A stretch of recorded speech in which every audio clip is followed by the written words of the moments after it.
రంగులు రాటం అయిపోయింది ఆమె బతుకు మొత్తము.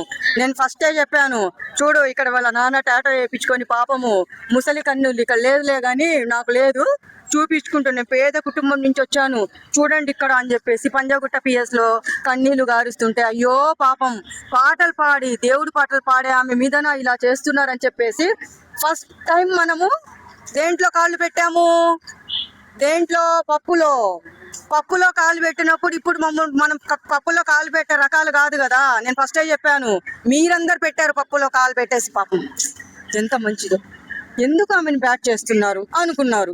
ఇప్పుడు ఫోన్కి అందుబాటులో లేదు, అసలు ఎక్కడుందో తెలియదు. సరే అమ్మా నువ్వు తప్పు చేయనప్పుడు మీడియా ముందుకు వచ్చి నేనే తప్పు చేయలేదు, నా తమ్ముడు నా మధు అనేటోడు ఇద్దరిని పట్టుకొని నువ్వు నిలదీసి ఎట్లా నువ్వు మీడియా ముందుకు తీసుకొని వచ్చావో అలాగే మేము తప్పు చేయలేదని చెప్పేసి నిరూపించుకోవాలి. నువ్వు సత్యనారాయణ గారికి నువ్వు లెటర్ ఇచ్చావు కదా, లెటర్ ఇచ్చినప్పుడు ఎక్కడికి వెళ్ళిపోయినావు? ఇప్పుడు ఆయన సపోర్ట్ తీసుకున్నప్పుడు ఆయనే ఏదో నేను తప్పు చేయనప్పుడు నిరూపించుకోవాలి. ఏది లేకుండా ఇప్పుడు పేదవాళ్ళు ఇప్పుడు చూడండి ఏమైంది. ఇప్పుడు చూడండి వచ్చి ప్రెస్ మీట్ పెట్టి ఆ బాధితులు ఎవరైతే ఉన్నారో వాళ్ళ డబ్బులు ఇప్పుడు ఆ డబ్బులు ఎవరిస్తారు, ఎవరివ్వాలని అడుగుతున్నా నేను. పేద కుటుంబం నుంచి వచ్చిన కూర్గులో అక్కడ కర్ణాటక కూర్గులో 10 ఎకరాల కాఫీ ఎస్టేట్ ఉంది. పేద కుటుంబం పాపము. ఇంకా ఎక్కడెక్కడో ఏమేమి ఎన్నెన్ని ఎకరాలు ఉన్నాయో తెలియదు, ఎందుకంటే పేద కుటుంబం కదా. పేద కుటుంబం వాళ్ళకి అన్ని చెప్తుంటుంది, మేము నువ్వు పాటలు పాడుకున్నావు, నువ్వు సంపాదించుకున్నావు అమ్మా, సంపాదించుకున్నంత వరకే. కానీ పేదవాళ్ళ సొమ్ము తినే అధికారం ఎవ్వరికి లేదు. కూర్గు అది మంచి ప్రదేశం, మేము వెళ్ళాము అక్కడ కర్ణాటక కూర్గు, చల్లని ప్రదేశం అది. అక్కడ అన్ని కాఫీ ఎస్టేట్లే. పాపం ఆడిపోయేసి ఒక 10 ఎకరాలు అక్కడ ఎవరు కొనిచ్చారో ఏమో కానీ పాపము పేద పిల్ల కదా, మరి 10 ఎకరాలు చాలా తక్కువ అనమాట.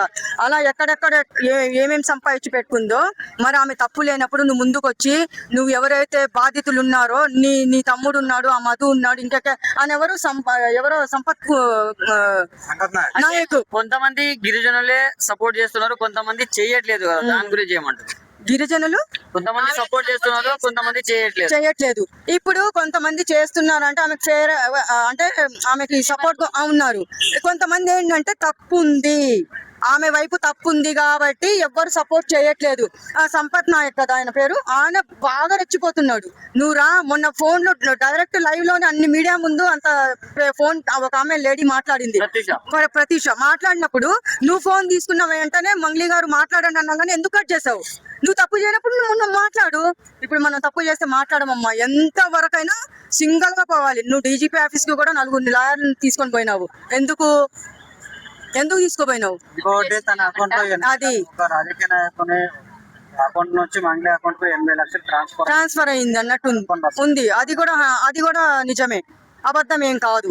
ఒక్కోటి బయటపడతాయి. ఇంకా తీగ లాగితే డొంకలు కదులుతాయి అన్నమాట. ఎంత డొంక కదులుతుందో అప్పుడు తెలుస్తుంది.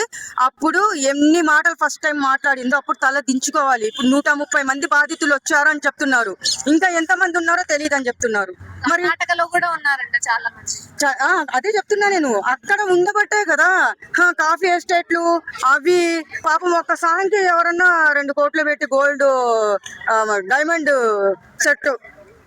సెట్ అమ్మా, ఒక పాటకి 2 కోట్ల డైమండ్ సెట్ కొనిస్తున్నారంటే ఆమె ఏ రేంజ్ లో ఎంత వరకు పోతుందో అది మాట్లాడాలి. నేను పాటలు ఒక పాటకి 30,000 40,000 అందరు సింగర్స్ ఉన్నారు, కోట్లు ఇవ్వరు. అంత కాస్ట్లీ గిఫ్ట్లే ఆమెకి, మామూలు గిఫ్ట్లు కాదు.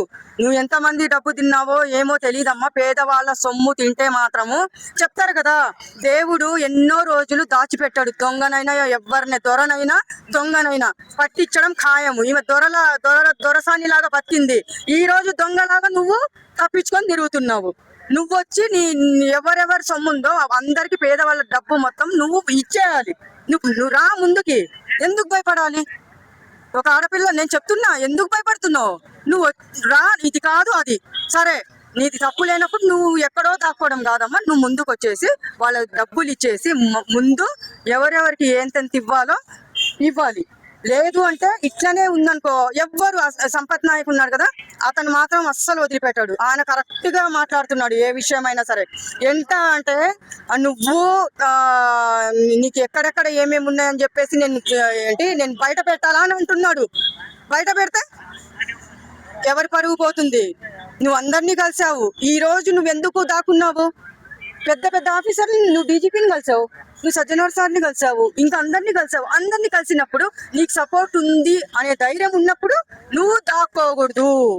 అది చెప్తున్నా నేను ఇప్పుడు.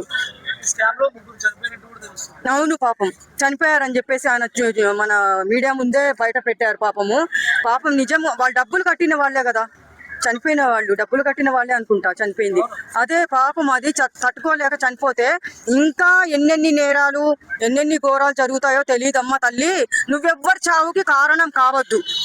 దేవుడు వదిలిన కర్మ అనేది వదిలిపెట్టదు. అంతకంతా అనుభవించేలాగా కర్మ చెప్తారు కదా, కాలానికి మెమొరీ పవర్ చాలా ఎక్కువని. ఆ మెమొరీ పవర్ తోనే నువ్వు ఆడుతున్నావు. నీకెంత పవర్ ఉందో కాలంకి అంత పవర్ ఉంటది. నీ చిట్టాలు మొత్తం బయట పెట్టే రోజులు వస్తాయి. నువ్వు ఎవరైనా సరే చెప్తున్నా, ఆమె ఒక్కతే కాదు, పేదవాళ్ళ జీవితాలతో ఎవ్వరు ఆడుకున్నా గానీ సర్వనాశనం అవుతారని చెప్పేసి నేను చెప్తున్నా. ఆవిడ కూడా అదే పొజిషన్ నుంచి వచ్చింది కదా, ఇలా మనీ తీసుకొని వాళ్ళని మోసం చేయడం ఎంతవరకు కరెక్ట్ అండి? అది తప్పు, నేను చాలా తప్పమ్మా. వాళ్ళు పాపం అప్పులు చేసి ఏదో ఇల్లులు స్థలాల గురించి వాళ్ళు ఏదో నమ్మకంగా ఇచ్చినప్పుడు నువ్వు మోసం చేయాలా? నువ్వు మోసం చేస్తావా?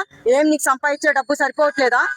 నువ్వు పాటలకే కాదు, నీకెన్నెన్నో బిజినెస్లు ఉన్నాయో అందరికీ తెలిసిందే. అవి ఎవరు బయట పెట్టారు. కానీ నీకేం బయట పెట్టాలంటే ఎవరు కరెక్ట్ అయిన మొగుడు వస్తే అప్పుడు నీ జాతకం ఏందో నువ్వేందో మొత్తం బయట పడితే అప్పుడు తెలుస్తుంది. ప్రెస్ మీట్లలో కమ్యూనిటీని, వాళ్ళ తమ్ముడిని అమాయకుడు అని చెప్పి, వాడి ఆ ఫేస్ అలా ఉందా అని చెప్పి ఈ డ్రామాలు ఇవన్నీ. అబ్బో అమాయక, చూడండి, డబ్బులు తినే వాళ్ళ ఫేసులు మీరు చూస్తే మనకు జాలి కలుగుద్ది. అంత అమాయకంగా నటించి ముంచుతారు జనాల్ని. ఎట్లా అమాయకంగా ఇదిగో నీలాగా అమాయకంగా నటించి ముంచేస్తారనమాట. అప్పుడు ముంచినప్పుడు నా తమ్ముడు చాలా అమాయకుడు. చూడండి, నా తమ్ముడు ఏం తెలియదు. నీ తమ్ముడికి నోట్లో ఏలు పెడితే కొరకలేడమ్మా వాడు తమ్ముడు, కొరకలేడు. అంత అమాయకుడు అనమాట. అంటే కొరకడు. ఇంకా ఎంత అమాయకుడు ఇంకా మీరే ఆలోచించండి. అలాంటి అమాయకుడు పేదవాళ్ళ డబ్బు సొమ్ములు తిని వీళ్ళు మనకి అమాయకుల గురించి, పేదతనం గురించి చెప్తున్నారు. మనకు తెలియదు. ఈమె నేర్పిస్తే మనం నేర్చుకోవాలి. ముందుంది ముసళ్ళ పండగ ఇంకా ఆమెకి.